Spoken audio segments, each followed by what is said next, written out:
Bem, meus irmãos, chegando no nosso horário, às 18h10, do estudo dos ensinos de Jesus, nós fazemos sempre o estudo dessa obra, Parábolas e Ensinos de Jesus, de Caibar Schutter. Então, hoje, dia 14 de abril, dia 15 de abril de 2021. Eu coloquei na mensagem dia 14, mas hoje são 15 de abril de 2021. Na segunda parte desse livro, que trata dos ensinos de Jesus, nós faremos o nosso estudo, que tem por título A Religião dos Homens e a Religião de Deus. Mas antes de começarmos nosso estudo, vamos fazer a nossa prece de abertura. Pai amado, Pai de infinita misericórdia e justiça, aqui estamos reunidos, Senhor, para mais uma noite de estudo. Que possamos, Pai, ser envolvidos pelas tuas bênçãos, pela tua luz, pela tua infinita misericórdia. Te rogamos que nos fortaleça, equilibrando as nossas energias, fortalecendo, Senhor, a saúde de nosso corpo, para que possamos dar prosseguimento às nossas tarefas, às nossas atividades. E te rogamos também, Pai amado, a tua misericórdia, a tua bênção para todos os irmãos necessitados, encarnados nesse planeta Terra, e para aqueles, Senhor, que estão desencarnando, retornando ao plano espiritual, alguns deles ainda com algumas dificuldades devido à situação que tiveram que enfrentar. Então nós pedimos, Senhor, que os abençoe, os fortaleça, também as famílias das pessoas que se encontram doentes, daqueles que estão desencarnando, e que nós possamos a cada dia nos fortalecer mais para colaborar na tua seara, Senhor, porque são muitos aqueles que estão necessitados, mas os homens de boa vontade ainda são poucos. Então que nós possamos, apesar do nosso óbolo ainda ser muito pequeno, nos esforçarmos cada dia mais para auxiliar o Mestre Jesus no consolo, no amparo e no esclarecimento de todos aqueles que sofrem. E assim buscarmos nos preparar cada vez mais para nos tornarmos esses trabalhadores efetivos que o Senhor tanto necessita. Agradecemos o amparo, a proteção dos espíritos amigos do Mestre Jesus e do Senhor, Pai amado. E assim, envolvidos por essas vibrações amorosas que descem do alto a nos envolver, te pedimos amorosamente que nos dê a permissão para iniciarmos o nosso estudo da noite de hoje. Graças a Deus. Bem, meus irmãos, estamos começando aqui o estudo do nosso livro, As Parábolas e Ensinos de Jesus, na sua segunda parte, que trata dos ensinos de Jesus. E como eu falei, hoje, dia 15 de abril, o nosso estudo se refere ao tema a religião dos homens e a religião de Deus. Então eu fiz assim hoje, como eu sei que algumas pessoas não têm o livro, eu abri o livro no PDF, para assim ajudar, né, as pessoas que ainda não têm o livro e que encontram dificuldade para acompanhar a leitura. Então eu vou abrir aqui no PDF e nós vamos fazer a leitura através do PDF, onde eu fiz também algumas anotações. Quem quiser abrir o seu PDF, o meu é página 165, como está escrito aqui. Deixa eu fechar aqui. Deixa eu tirar aqui essa abinha, que é a abinha que não quer sair. Pronto, ela já saiu. Então tá aqui, ó, página 165 do PDF. Então, é esse livro, tá? Parábolas e Ensinos de Jesus, página 165. Então, o texto tem início assim: a religião dos homens e a religião de Deus. Então, ele começa a mensagem com essa passagem do Evangelho de Mateus, capítulo 5, versículos 43 e 48, que diz assim: tendes ouvido que foi dito, amarás o teu próximo e aborrecerás ao teu inimigo. A gente repare que ele começa dizendo assim, ó, tendes ouvido o que foi dito. Por que ele diz isso? Porque Porque essa frase, amarás o teu próximo e aborrecerás o teu inimigo, ela era dita há muito tempo pelos profetas, pelos religiosos. Sempre dizia isso: amarás o teu próximo e aborrecerás o teu inimigo. Então, era uma frase onde nos ensinava o quê? A buscar retaliação. Ama a quem te ama e trata mal a quem não te ama. Era assim que era apresentado. Jesus vem e traz uma nova ideia. E ele diz: eu, porém, vos digo, amai aos vossos inimigos e orai pelos que vos perseguem. Então, ele não fala assim, ama quem te ama. Ele não se preocupa com isso. Porque no outro diz, amarás o teu próximo e aborrecerás o teu inimigo. Jesus não diz, ama a quem te ama. Ele não fala sobre isso. Ele diz, ele cuida da segunda parte. Quando fala, aborrecerás o teu inimigo. É aí que ele muda a ideia. Ele diz, amai aos vossos inimigos. Porque amar quem nos ama, é lógico, todo mundo ama. Ele não precisava falar sobre isso.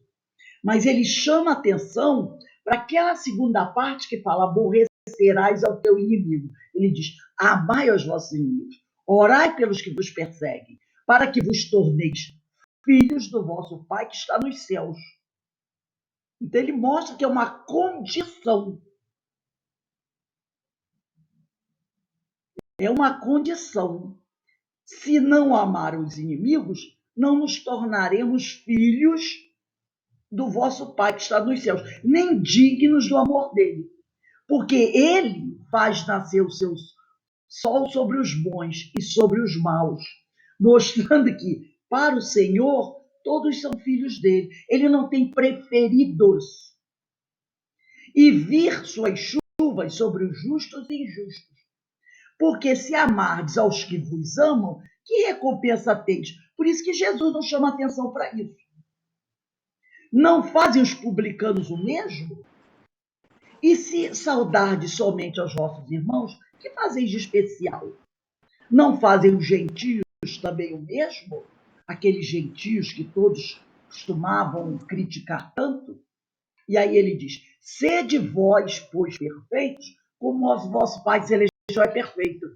Por quê? O vosso Pai Celestial faz nascer o sol sobre os bons e sobre os maus, e vir chuvas sobre os justos e injustos. Então ele é perfeito. Ele atende a todos, sejam bons, sejam maus. Socorre a todos. Ele diz, sede vós, pois, perfeito como vosso Pai Celestial, que faz nascer o sol sobre os bons e sobre os maus, e vir chuva sobre os justos e injustos. Isso é perfeição. É amar a todos de forma igual. E amar a todos de forma igual não significa que você está passando a mão da cabeça de alguns. Porque tem pessoas que dizem, mas se eu fizer isso, eu estarei passando a mão. Não. Porque isso, amar aquela criatura que está em erro, não significa que aquela criatura não precisará se reajustar com a lei. Não existe aquela história como a religião, as religiões, na sua maioria das vezes, e vamos falar aqui da religião católica, porque foi essa religião que instituiu isso, aquela confissão antes da morte, que eu me fugiu o nome agora, é o... Que nome a gente dá? Quando a pessoa... Extrema unção, né? Extrema unção, né? Ou então a confissão que diz, todos os seus pecados estão perdoados. O cara matou, arrebentou. Aí ele vai se confessar ao padre, sem fazer buscar nenhuma reparação, não é? Então o padre diz, padre ou sacerdote, quem for, diz para ele, todos os pecados são perdoados. Vai lá e reza 10 Pai Nosso, 3 Ave Maria, o problema é resolvido, mas antes de sair da igreja, bota umas moedinhas lá no cofre. Todos os pecados são perdoados. Então bastou ao sujeito ajoelhar, às vezes até em cima de um tapete assim grossinho para não machucar o joelho, e ali ele verbaliza o arrependimento dele, que não precisa ser verdadeiro, e o padre vai dizer que está perdoado. Não é assim. A gente sabe que não é assim. Não é? Cada um terá que prestar conta dos seus equívocos. E Deus não nos pede para ser carrasco de ninguém, e nem juiz de ninguém, porque ele não precisa da nossa ajuda para esse tipo de coisa. Então, continuando aqui o texto, nós podemos, vamos lá. Mas os fariseus, tem outra passagem de Mateus, no capítulo 22, versículo 34 e 40.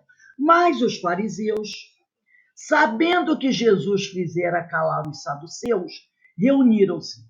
E um deles, doutor da lei, para o experimentar, porque essa era a ideia, tentar pegar Jesus, né, no contrapé, pegar Jesus se contradizendo, fez-lhe esta pergunta: Mestre, qual é o grande mandamento da lei?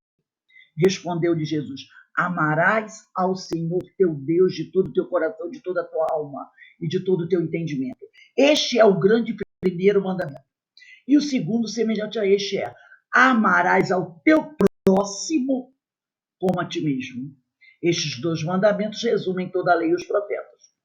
E nós já estudamos aqui que, desde a época, né, do caminhar dos primeiros hebreus, essa frase está presente.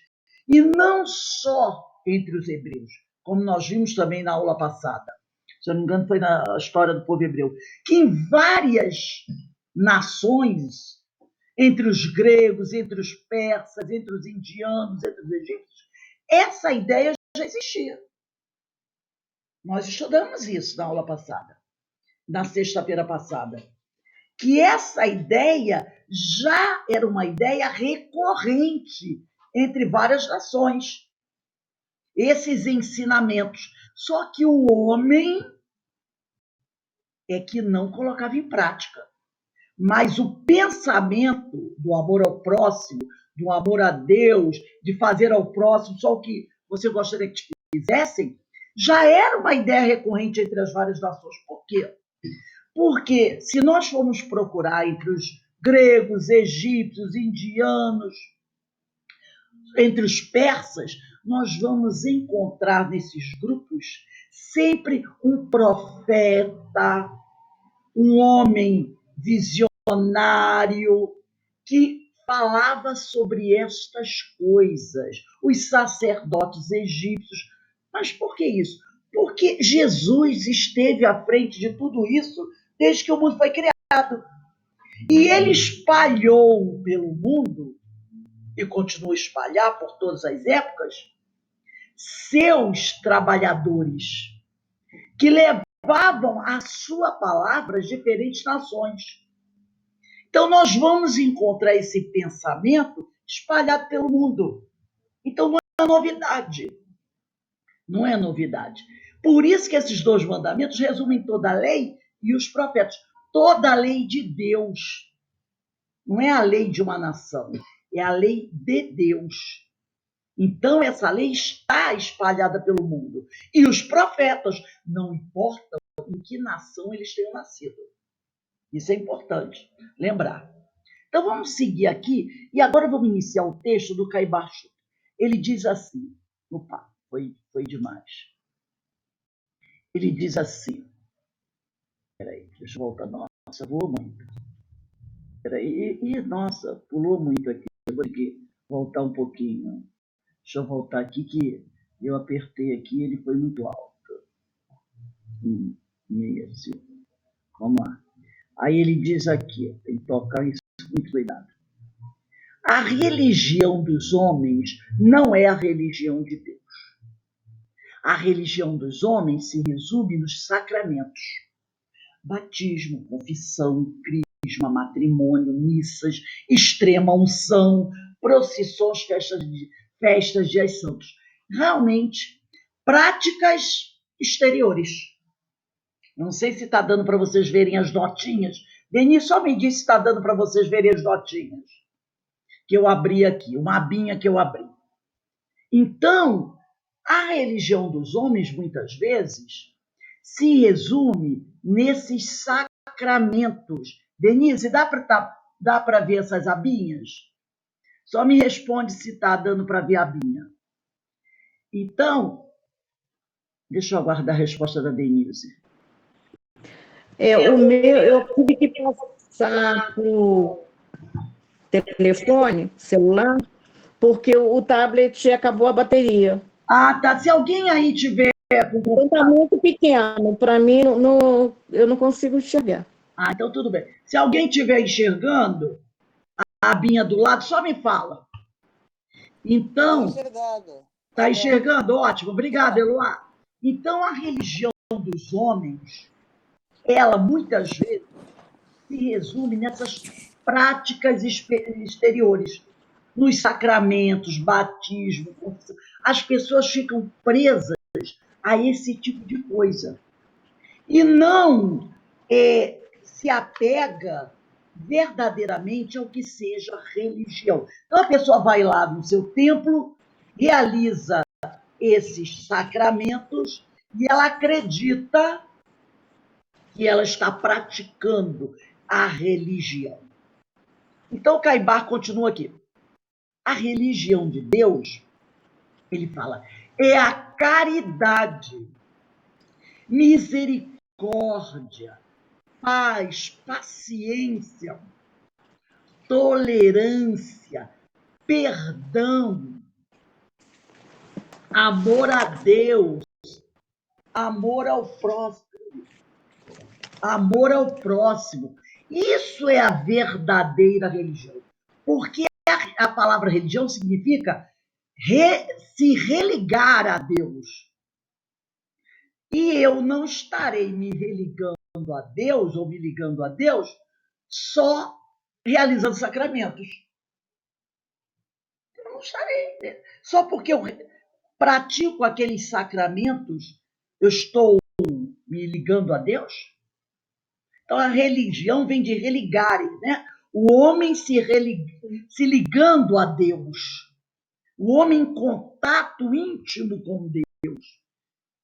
E não é porque eu vou na casa espírita, assisto uma palestra, recebo passe e tomo água fluidificada, que eu sou religioso, que eu estou ligado a Deus.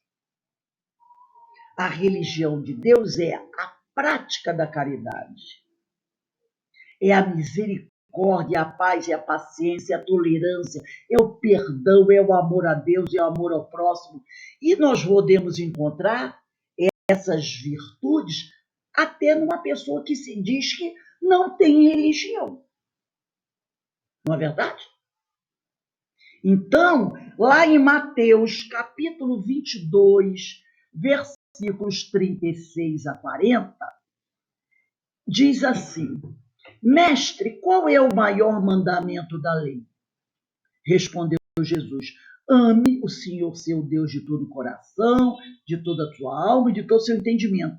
Este é o primeiro e maior mandamento. E o segundo é semelhante a ele: ame o seu próximo como a si mesmo. Destes dois mandamentos dependem toda a lei e os profetas. Então, isso é a religião. Essa é a verdadeira religião. A religião dos homens é misericórdia sujeita ao numerário. Não é? Muitas vezes é isso. Misericórdia sujeita ao numerário. Por quê? Porque entre as motivações que levam os indivíduos a buscarem uma religião, muitas vezes está o desejo de garantir sua vida do aqui e agora. Aí a pessoa, não, eu vou lá na igreja, vou fazer uma promessa, vou fazer uma novena, vou pedir a Deus isso, aquilo. É a busca de emprego, busca de saúde, moradia, boas relações sociais da família fora dela. Todos querem viver muitos anos e viver muito bem, gozando de boa fartura e segurança. A religião alimenta no ser humano, muitas vezes, a esperança de conseguir concretizar a satisfação dessas necessidades. Então, muitas vezes, a pessoa acredita que através da religião ela vai conseguir o quê? O toma lá da cá. Eu vou lá, prometo ao Senhor que vou melhorar. Eu prometo, se Deus me... Olha, eu juro que se Deus me der isso, conseguir aquilo, eu juro que eu vou mudar. Muitas vezes é isso. A pessoa procura a religião, a coisa lá em casa está feia, anda um tumulto, uma perturbação, muita briga, eu vou lá, vou na igreja, vou no centro. Pedir aos espíritos, pedir a Deus, pedir a Santo Antônio, pedir a Doutor Bezerra, para ajudar a clarear as coisas lá em casa. Ah, estou desempregado, vou ver se Santo Antônio me ajuda. Ah, estou doente, vou fazer uma novena. Então, muitas vezes, as pessoas buscam a religião por causa desses interesses, para garantir, tá, sua vida no aqui e agora, para alimentar a esperança de conseguir concretizar a satisfação dessas necessidades. Esse é o interesse, muitas vezes, da pessoa na busca pela religião. E não para buscar, não para praticar caridade, ser misericordioso, mesmo que esteja desempregado, mesmo que a saúde não esteja boa, né? Amar a Deus, amar o próximo, mesmo que você também esteja numa situação financeira difícil. E muitas vezes a gente vai buscar o interesse pessoal através da religião. E ele continua dizendo aqui, a religião de Deus está isenta do dinheiro do mundo. A religião dos homens circunscreve a razão, quer dizer, limita a razão e o sentimento, prescrevendo a ignorância. Não admite a evolução. Então, ela fica muito circunscrita a certas práticas. Ela não se amplia. E aí ele continua, a religião de Deus reclama o estudo e proclama o progresso.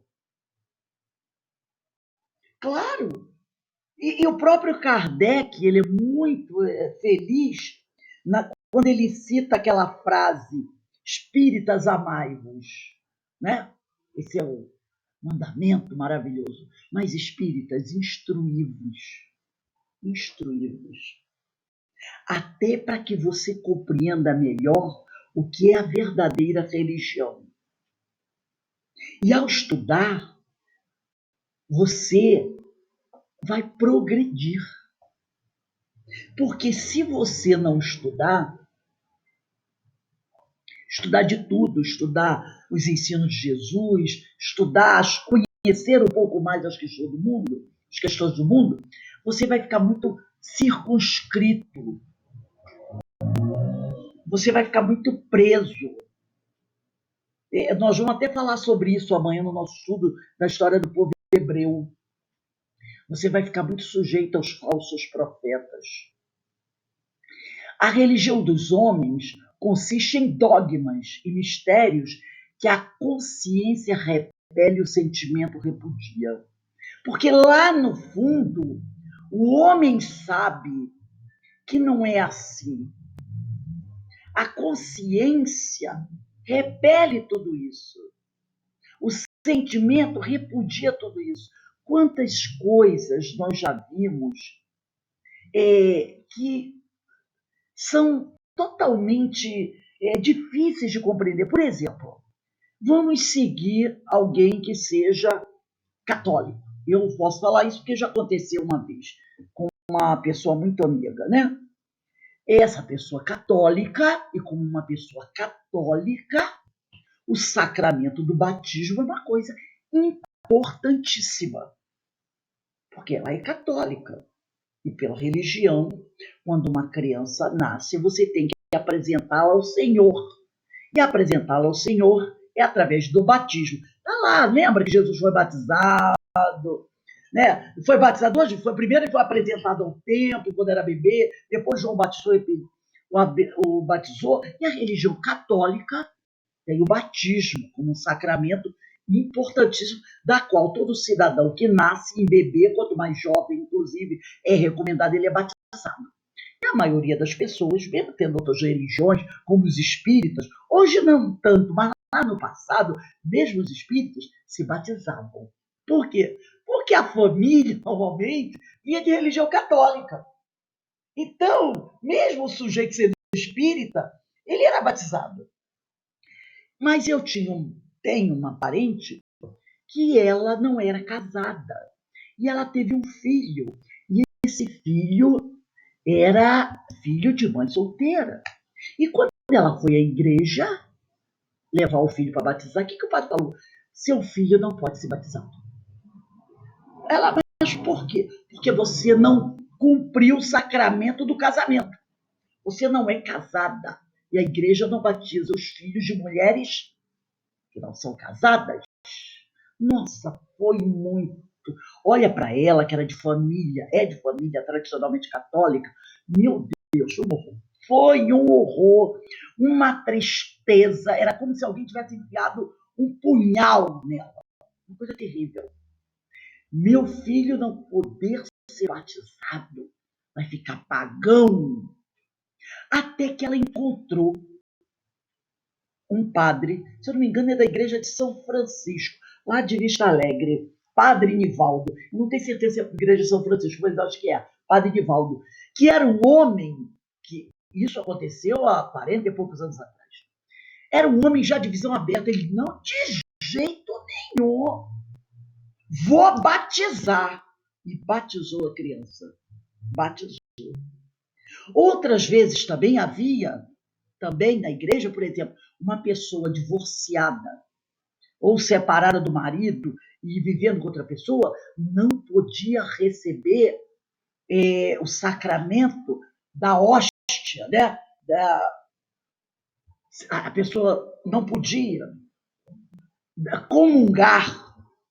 Não, a comunhão não eram dados às pessoas divorciadas ou que não eram casadas e viviam com outra pessoa. A pessoa ficava... Às vezes, eu conhecia casais, que eu também fui católico durante o tempo, que eram trabalhadores da igreja. Eles trabalhavam na igreja anos. Sabe aquele trabalhador, todas as atividades da igreja estavam lá? Mas na hora da missa, ele não podia receber a comunhão, porque ele era divorciado e estava vivendo com outra moça. Ele ficava tão chateado, porque ele não podia receber a comunhão. Percebeu? Então, aquela pessoa católica, praticante, trabalhadora, mas não podia receber os sacramentos da sua igreja, da sua religião, porque ela era considerada em pecado. Então, é o que ele diz aqui, a religião dos homens consiste em dogmas e mistérios, que a consciência repele, o sentimento repudia. Hoje, graças a Deus, esse novo Papa que está aí, Papa Francisco, ele já falou sobre tudo isso, sobre o direito que a criança tem de receber o batismo, mesmo que os pais não sejam casados, que o casal, mesmo divorciado, tem o direito a receber a comunhão. Ele está mudando tudo isso. Porque a consciência repele isso. Às vezes, uma pessoa indigna, vamos dizer assim, entre aspas, frente à igreja, moralmente, recebia a comunhão. Ia lá, se confessava, o padre absolvia os pecados, ela recebia a comunhão, no outro dia ela estava em erro novamente. Mas ele recebia o pecado, porque ele tinha cumprido com os sacramentos. E aquele outro que realmente trabalhava e tinha um coração bom, não podia receber. Então a consciência repele o sentimento e repudia esse tipo de coisa. A religião, porque isso está preso na religião humana. A religião de Deus derruba as barreiras do sobrenatural e afirma que nunca disse nem dirá a última palavra, porque é de evolução permanente. Então, para a religião de Deus, não tem sobrenatural. É natural essa ideia do intercâmbio, né? Os espíritos estão aí e não são fantasminhas nem demônios, são espíritos.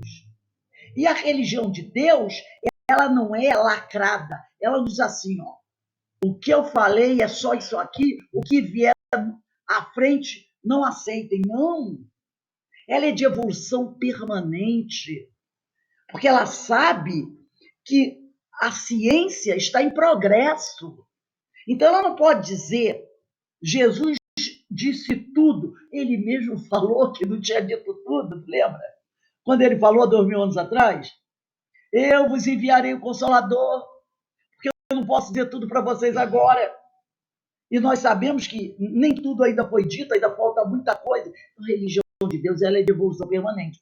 A religião dos homens escraviza as almas, escraviza a inteligência, anula a razão, condena a análise, a investigação, o livre exame. Porque tem aquela coisa, né? Os mistérios divinos. Se você questionar alguma coisa, como nós conhecemos vários sacerdotes que foram excomungados, um deles foi Frei Leonardo Boff, obrigado a abandonar a igreja, porque fazia questionamentos. Olha o que aconteceu com Lutero. Porque fazia questionamentos, porque não concordava com aquele tipo de coisa. Então, a religião dos homens escraviza as almas. Aqui eu não estou falando de uma religião ou de outra, eu estou falando da religião dos homens. E a própria doutrina espírita, ela tem que tomar cuidado com isso também. Ela também tem que tomar cuidado com isso. Não é? Então, a verdadeira religião pede ao homem... Oi, pode falar. Rose, por favor, eu perdi aqui a anotação, por gentileza. Mateus 22, que número, hein? 22 capítulos. Qual citação? Está lá em... Não, eu acho que sim, porque eu botei lá em cima, Mateus 22, Mateus aí me perdi. 22, 36, 40. Mateus 22, 36, 40. 36, 40. Obrigada. Desculpa. Nada. Então, a religião de Deus, ela, entre aspas, vou dizer entre aspas, exige que se pesquise, que se estude. E os espíritos não se incomodam com isso, de serem questionados, não é? A religião dos homens, então, ela escraviza as almas. A religião de Deus manda ao indivíduo, como Paulo, examinar tudo, crescer em todo o conhecimento, fazer um estudo crítico do que lhe for apresentado para separar o bom do mal e não ter tropeço no dia do Cristo. Está lá na primeira carta aos Tessalonicenses, capítulo 5, versículo 21. Quem quiser anotar, primeira carta aos Tessalonicenses, capítulo 5, versículo 21. Discerni tudo e ficai com o que é bom. Discerni e ficai com o que é bom. Primeira carta aos Tessalonicenses, capítulo 5, versículo 21. Então, a religião de Deus manda o indivíduo, como Paulo, examinar tudo. Conheça tudo e retende o que for melhor.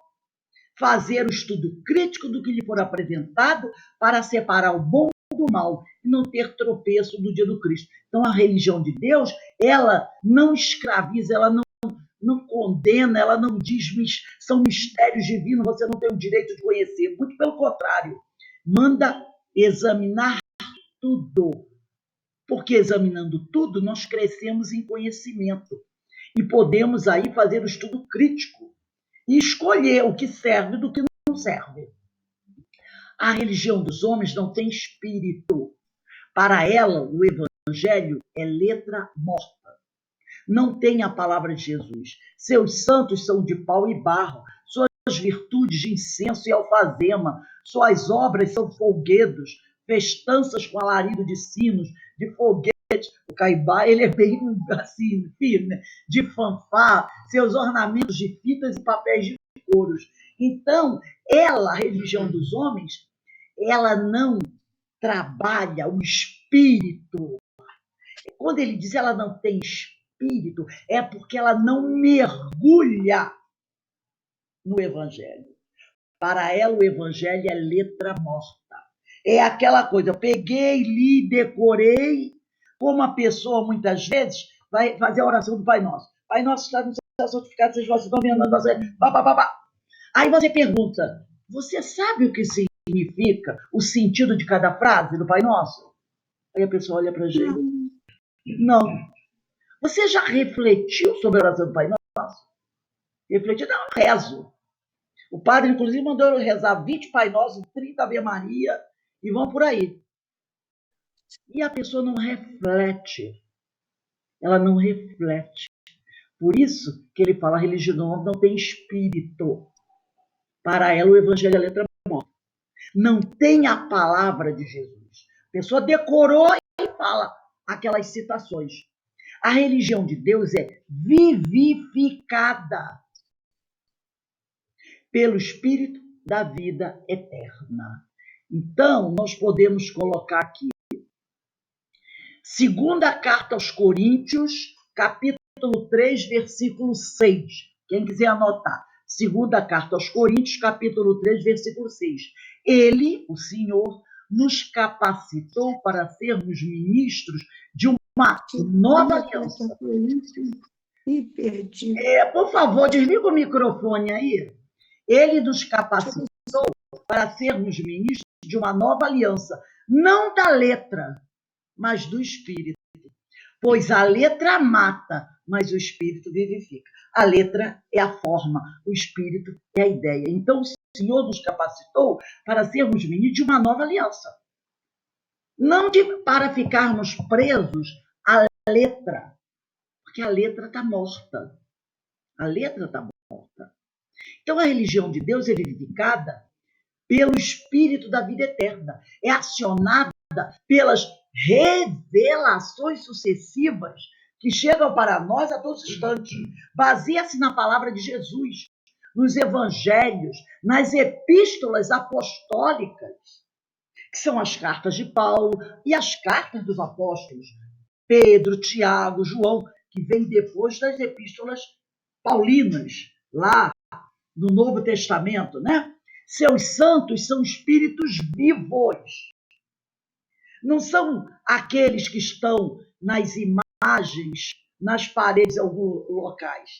Esses santos não são aqueles que ficam lá na ociosidade, com a auréola na cabeça, tocando harpa. Não, são trabalhadores, muito ocupados. Seus santos são espíritos vivos, puros, ou que se estão purificando, que estão se esforçando para alcançar a felicidade verdadeira e que vêm comunicar-se com os homens na terra para guiá-los à verdade. Então, os santos não são aqueles que ficam lá no limpo, no paraíso, não. É gente que está trabalhando. Alguns já puros, outros se purificando. Mas esses, quanto mais elevado o espírito, mais ocupado ele é. Mais missões abraçadas ele tem. Porque ele sabe da grande necessidade da humanidade. E quando ele fala humanidade, a gente está falando de todos os seres do universo. Que a gente sabe que no universo há espíritos em vários planetas, em vários locais, de níveis diferentes e de graus evolutivos diferentes e necessidades diferentes. Então, tem muita gente precisando de ajuda.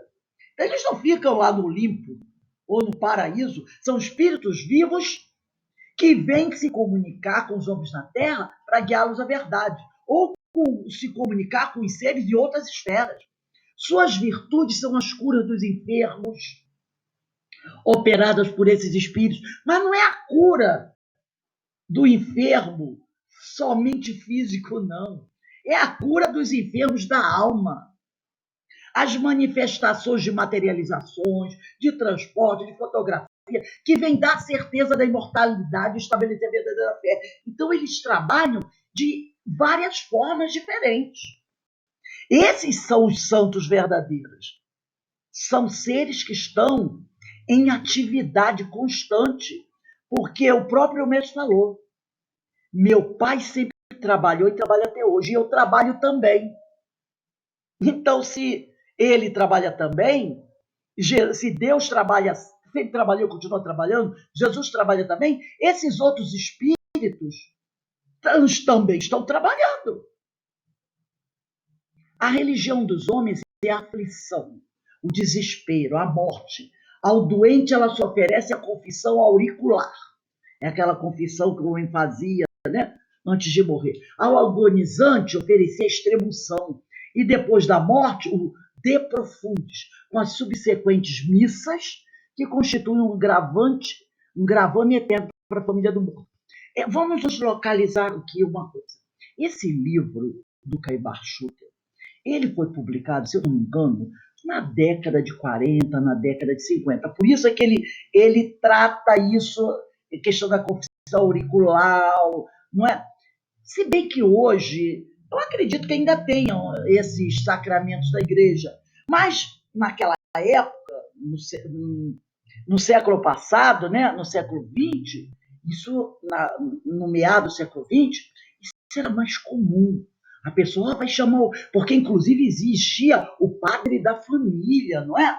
Vai buscar o padre, que a vovó, a titia, está morrendo, ela quer se confessar ao seu padre. E aí o padre vinha correndo para ouvir a última confissão daquele que estava morrendo. Então era uma coisa muito comum.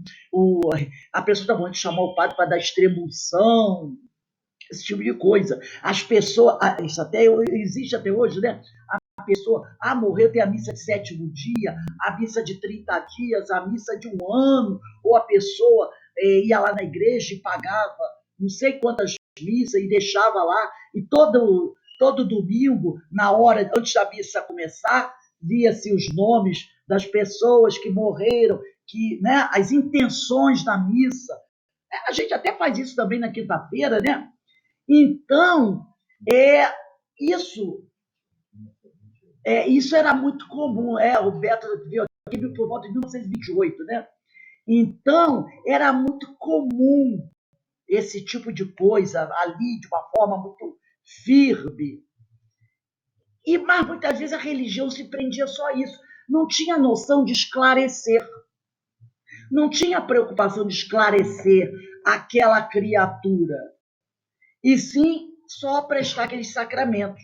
Não tinha aquela intenção de preparar verdadeiramente a criatura para a morte. Então ele diz aqui, a religião de Deus é a consolação, a esperança, a vida. Ao doente dá remédios, fluidos divinos para lenir o sofrimento, os bálsamos, né? O passe. Ao agonizante desvenda o reino da imortalidade e afirma o prosseguimento da vida, independente da vida na Terra. Então dá um consolo àquela criatura. Ela sabe que quando ela morrer, não acabou. A vida continua. Aquele parente que o amado partiu para o plano espiritual, ele sabe que não desapareceu. Não! A vida continua, ele está próximo. Não tem essa coisa de perdi ninguém.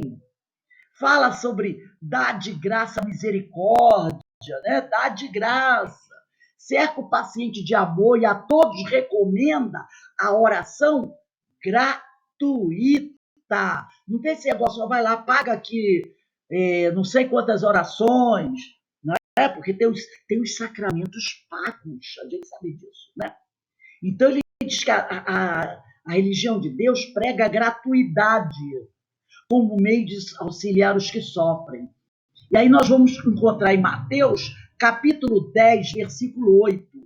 Mateus, capítulo 10, versículo 8. Curai os enfermos, ressuscitai os mortos, limpai os leprosos, expulsai os demônios. De graça recebeste, de graça dai. A religião de Deus prega isso. De graça recebeste, de graça dai. A religião dos homens é composta de uma hierarquia que começa no pequeno cura da aldeia, que era aquele padre lá da aldeia, né? Para se elevar através das dignidades de cônego, monsenhor, bispo, arcebispo, cardeal, ao carporal maior, o sumo pontífice, o infalível, que ele é considerado infalível, o Papa. O Papa foi considerado infalível. Cada qual se distingue pela tonsura, pela vestimenta. O bispo, porque tem o anel do cardeal, tem o anel do bispo, tem o anel do Papa, tem o anel do padre, cada um se distingue lá pelos seus anéis, pelas suas pedras preciosas, por aquelas roupas muito elegantes, coloridas, aqueles chapas, aquela riqueza toda, pelos brilhantes diamantes que tinham, né, naquela época, e roupagens de seda, que ainda tem hoje, de púrpura, de holanda, obrigando o hábito a fazer o monge. Então, cada um era distinguido pelo seu hábito, e não pela sua moral, pelos seus talentos, pela sua virtude. E aqui, para a gente, né, eu coloquei aqui uma observação para acreditar. No dia 18 de julho de 1870, a Igreja Católica adotou o dogma da infalibilidade dos papas em questões referentes à fé cristã. O dogma da infalibilidade foi instituído pelo Concílio Vaticano I, convocado por Pio IX. Porque até 1870 o Papa não era infalível. A partir de 1870 fizeram um concílio onde eles estabeleceram que a partir daquela data o Papa seria infalível. Essa doutrina estabelece que a palavra do Papa é uma verdade última e, portanto, imune a qualquer tipo de debate racional. Ninguém pode questionar o Papa. Essa doutrina estabelece que o Papa está imune a qualquer tipo de debate racional. Quer dizer, se o Papa estabeleceu uma loucura, ninguém pode questioná-lo, porque ele é infalível. E o interessante é que quando houve esse concílio, um bispo que fazia, um cardeal que fazia parte daquele concílio, ele não foi muito a favor disso. Ele disse assim, olha, gente, isso aí é meio perigoso, porque ele conhecia a história de muitos papas da igreja e sabia que não eram histórias muito bonitas. Então ele foi contra isso. Muito criticado foi. Aí ele virou e disse assim, tudo bem, vocês querem estabelecer a infalibilidade papal? Pode estabelecer. Mas, pelo amor de Deus, não façam isso ser retroativa. Que ela seja a partir dessa data para frente. Não façam ser retroativa, porque na história da igreja tem verdadeiros criminosos, assassinos que foram papas. O que é que o concílio estabeleceu? Que seria retroativo a Pedro, porque Pedro é considerado o primeiro papa. Ele não tem nada a ver com isso, mas consideraram Pedro o primeiro papa. Então, de Pedro até hoje, o papa é infalível. Então, olha quantos homens criminosos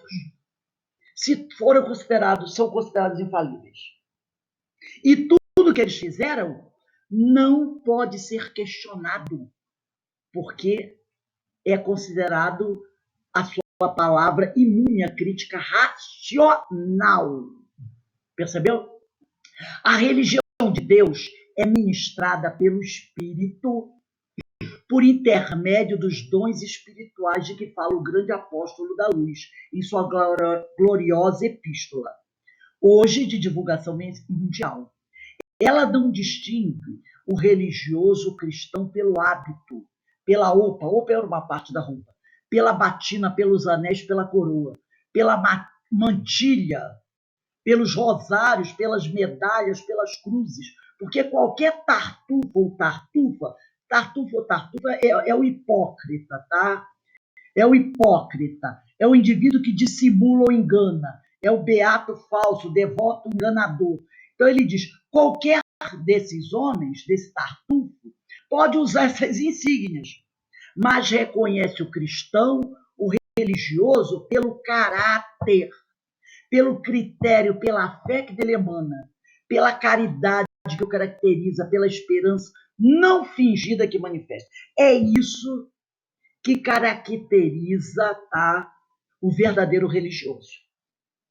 A religião dos homens persegue, anatematiza, quer dizer, excomunga, amaldiçoa, odeia e calunia os que são descrentes, aqueles que não pensam igual à igreja, às religiões, ao homem religioso.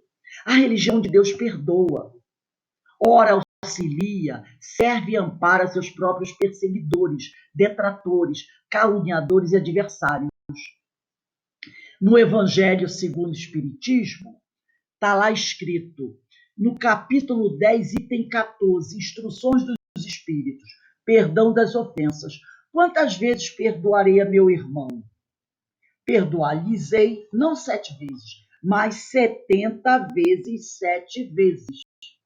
Aí tendes um dos ensinos de Jesus, que mais vos devem percutir a inteligência e mais alto falar ao coração. E continuando aqui no Evangelho, confrontai essas palavras de misericórdia com a oração tão simples, tão resumida e tão grande em suas aspirações, que ensinou a seus discípulos, e o mesmo pensamento se vos deparará sempre.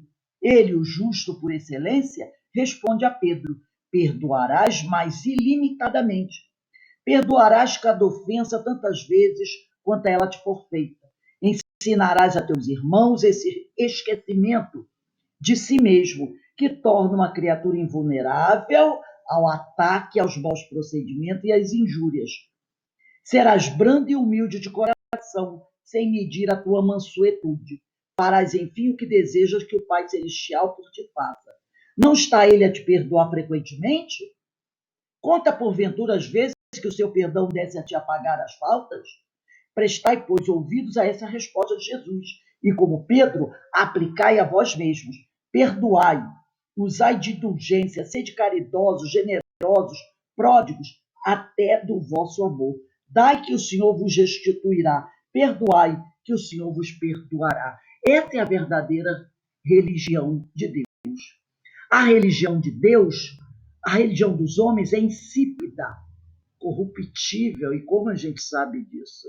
Usa o sal material. É esse sal comum. Essa é a verdadeira religião dos homens. Ela é uma religião frágil, que esconde certas coisas com medo de certas revelações. Ela tem medo. Vai que de repente se descubra alguma coisa, se fale alguma coisa. A religião, um exemplo. Vamos dizer que ficasse provado que Maria teve outros filhos biológicos, ou que ficasse provado que Jesus foi um homem que se casou e teve filhos. Para muitas religiões, isso seria um desastre. Mas eu pergunto, no que isso afeta a verdadeira religião? Em nada. Em nada. Mas para a religião dos homens, para muitas dessas religiões, seria a própria destruição. A religião de Deus é o sal da terra. Conserva, transforma, purifica. Lá em Mateus capítulo 5, versículo 13, para quem quiser anotar, Mateus capítulo 5, versículo 13, está escrito assim: vós sois o sal da terra, e se o sal for insípido, com que se há de salgar? Para nada mais presta, senão para se lançar fora e ser pisado pelos homens. O sal tem a função de preservar e dar sabor ao alimento. A luz, por sua vez, tem a função de iluminar as trevas. É interessante notar, né, que Jesus não coloca o cristão como sendo o sal da terra e a luz do mundo de forma condicional. Ele não diz isso de forma condicional. Ele não diz, vocês serão sal da terra e luz do mundo, ou vocês devem ser sal da terra e luz do mundo. Mas ele diz, vós sois sal da terra e luz do mundo. Isso significa que todo aquele que verdadeiramente é nascido de Deus, que verdadeiramente está próximo a Deus, segue os ensinos do Senhor, se esforça para ser um bom filho de Deus, necessariamente é sal da terra e luz do mundo. Se alguém se diz cristão, mas sua vida não revela que ele é sal da terra, então Deixa eu pegar aqui. Então, opa, deixa eu subir. Então, há algo de muito errado nisso. Entendeu? Então, se uma pessoa se diz cristã, mas não está se esforçando por se melhorar, ele tem algo errado. E então, ele não põe em condição, ele não põe, vocês serão, não, vocês são o sal da terra e a luz do mundo. Ele não põe em condição, ele diz, vocês são. Ele não diz, você será se agir assim. Ele não diz isso, ele diz, vocês são o sal da terra e a luz do mundo. Então, se a pessoa não está seguindo os ensinos de Jesus, tem algo errado com ela. A religião dos homens tem igrejas de pedra, de terra, de cal, de ferro, de madeira. A religião de Deus tem por igreja, como disse o apóstolo, almas, espíritos vivificantes. As igrejas dos homens são de matéria inerte, caem ao embate dos ventos, das tempestades, das correntezas. Contra a igreja de Deus, os elementos não prevalecem. Ela é imperecível e se nos mostra cada vez mais viva, mais luminosa, porque nós somos a igreja de Deus. Nós, como disse Paulo, somos as cartas vivas do Evangelho. Então, essa igreja não se destrói. A religião dos homens é a opressão, o orgulho, o egoísmo, a mercancia. A religião de Deus é da liberdade, da humildade, do amor, do desinteresse. A religião dos homens não é a religião de Deus. A religião dos homens é dos homens e para os homens. Tem por objetivo atender os interesses dos homens. A religião de Deus é a luz universal, que proclama a verdade, o caminho e a vida, repetindo a palavra do incomparável sábio santo Jesus Cristo. Ele disse lá em João, capítulo 14, versículo 6. João, capítulo 14, versículo 6. Eu sou o caminho e a verdade e a vida. Ninguém vem ao Pai senão por mim.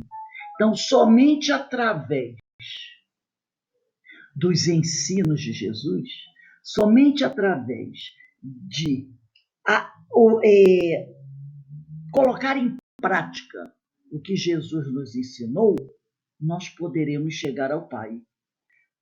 Amai os vossos inimigos. Né?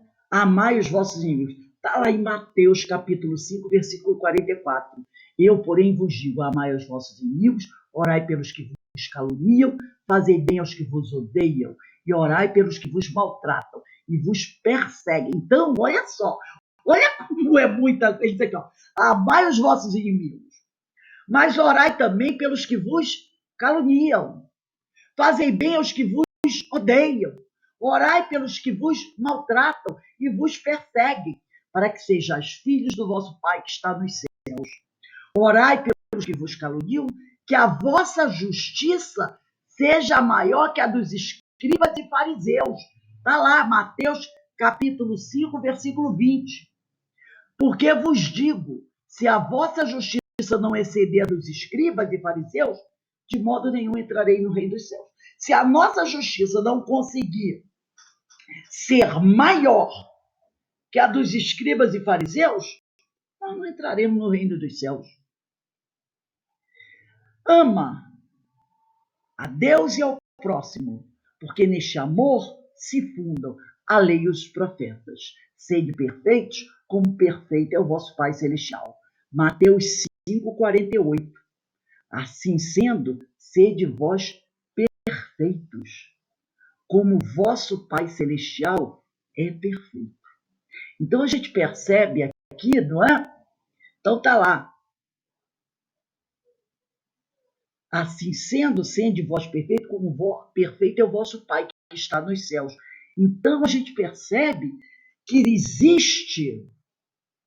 existe uma diferença bem grande entre a religião de Deus e a religião dos homens. E a gente percebe que essa religião de Deus e essa religião dos homens, a religião de Deus, ela não exige que o homem frequente um templo, que ele tenha um crachá, eu sou da religião tal. Perceberam? Não exige isso. Não faz essa exigência. A religião de Deus aspira que nós sejamos aqueles que cumprem a vontade do Senhor. Que sejamos cartas vivas do Evangelho. É a verdadeira religião do Espírito, a religião vivificada. Como Jesus disse, vós sois o sal da terra e a luz do mundo. Não tem condição. Vocês serão, não, vós sois. Nós somos igreja. Então a gente percebe que o Caibar aqui, ele mostra muito claramente o que é a religião de Deus e o que é a religião dos homens. Ele cita muito aqui a Igreja Católica, porque na época ele sofria muitos ataques da igreja.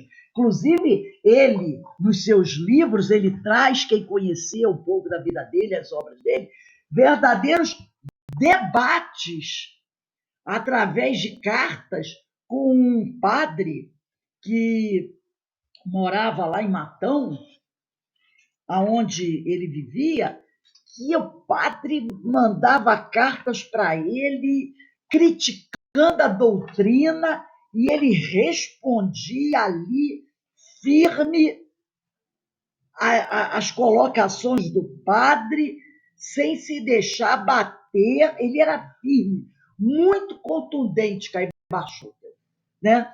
Então, a gente percebe isso, como ele era firme. Então, ele traz para a gente esse esclarecimento sobre o que é a religião de Deus e o que é a religião dos homens.